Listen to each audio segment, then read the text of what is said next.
বিশ্ব স্বাস্থ্য সংস্থার হুঁশিয়ারির পর আসরে নামল কেন্দ্র। হরিয়ানার একটি ফার্মাসিউটিক্যাল সংস্থার তৈরি 4টি কফ সিরাপ নিয়ে প্রশ্ন তুলেছিল বিশ্ব স্বাস্থ্য সংস্থা।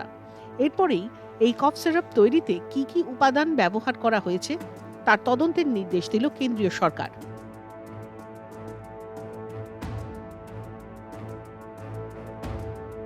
গাম্বিয়ায় 66 জন শিশুর মৃত্যুর পরই বুধবার বিশ্ব স্বাস্থ্য সংস্থার তরফে সতর্কতা করা হয়। ভারতে উৎপাদিত কফ সিরাপের কারণেই এত সংখ্যক শিশুর মৃত্যু হতে পারে বলেই অনুমান হুয়ের।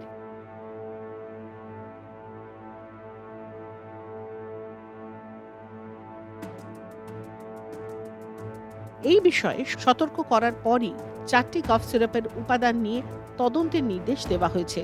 সূত্রের খবর, স্বাস্থ্য ও পরিবার কল্যাণ মন্ত্রকের তরফে বিশ্ব স্বাস্থ্য সংস্থার সতর্কবার্তা পাওয়ার পরেই সিরাপগুলি খতিয়ে দেখার নির্দেশ দেওয়া হয়েছে।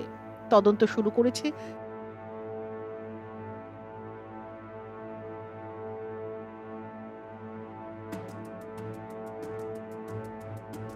Central drugs standard control organisation. জানা গিয়েছে, মূলত হরিয়ানার একটি সংস্থার উপরেই নজর রয়েছে কেন্দ্রের।